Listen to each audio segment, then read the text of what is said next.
biyyi tokko biyya ka jedhamtu mukaa fi mana daddaabatu miti. Biyyi tokko ka biyya jedhamtu namaanii, diinagdeedhaanii, dippiloomaasiidhaanii, ollaa qabaachuudhaanii, sochii godhuudhaan, nageenya eeguudhaanii biyya ka jedhamtu. Biyya ka jedhamtu namuma 4-5 paarlaamaa irra kaayanii yoo barbaanne nutu roobsisaa yoo barbaanne nutu caamsisaa miti dubbiin. Biyya ka jedhamu biyyi tun maaltu isii barbaachisa? Biyya nageenyi hin jirre gama nageenyaatiin amma yoo fudhatte ummata walloo irratti lola ifaa labsanii lola amantii of keessaa qabu seenseetifiin iddoon salphoon ummanni keenya daddafee itti seenuu danda'u amantiidha. Amantiidhaan adda baasanii ummata keenya oromummaadhaan adda baasanii akka oromiyaa keessattis balaan ka'uuf wanni warri kaabaa kun dalagaa jiru wanni mootummaan tun dalagaa jirtu nageenya biyyaa diiguu bira taree haga ummanni ofii isaatiin wal nyaatutti deemaa jira jechaadha. Kun haa ta'u biyya jechuun bar birmadummaa ofii yoo qabaatte har'a bar Tigraayis biyya namni waa balleessi jiraachuu danda'a osoo ofii kono osoo biyya kana kan bulchu taate Tigraay achi mureetii miti bar kan bulchu akka biyyaatti bulcha.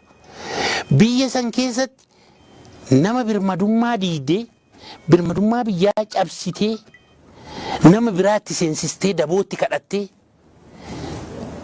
jiinoosaayidii raawwattee daa'ima dubartii takka nama 5 nama 6 gudeeddee nama qaltee irra dhaabattee ajjeestee qileetti gagguurtee dhimma biyyaa namatti haasa'uu dandeessa. Haamilee kamiin dhimma biyyaa haasa'uu dandeetta.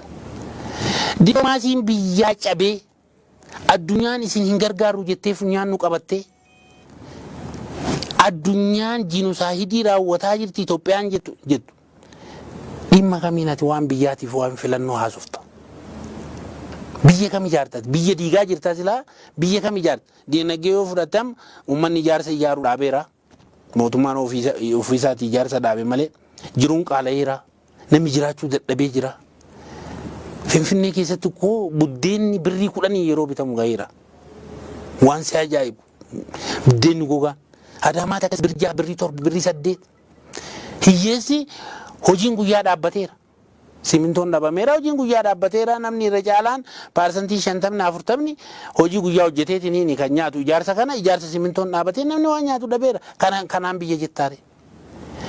Lubbuu namaa baraaruu bakka hin dandeenyetti nageenya namaa eeguu bakka hin dandeenyetti birmadummaa biyyaa eeguu bakka hin dandeenyetti dippiloomaasii biyyaa kabachiisuu bakka hin dandeenyetti biyya jedhaa yoo oolte hojii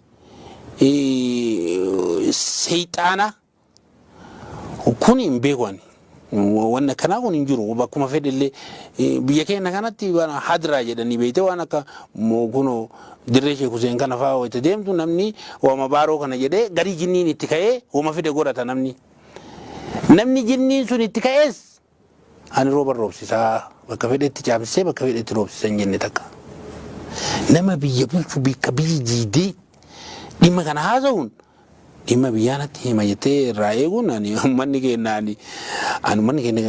garaan uf nyaadde galeessa dhugaa garaa uf nyaadde ani bakka jiruun uf argee biyyi tun diigamiinsa keessaallee daaraa ta'a akka jirtuun argeen.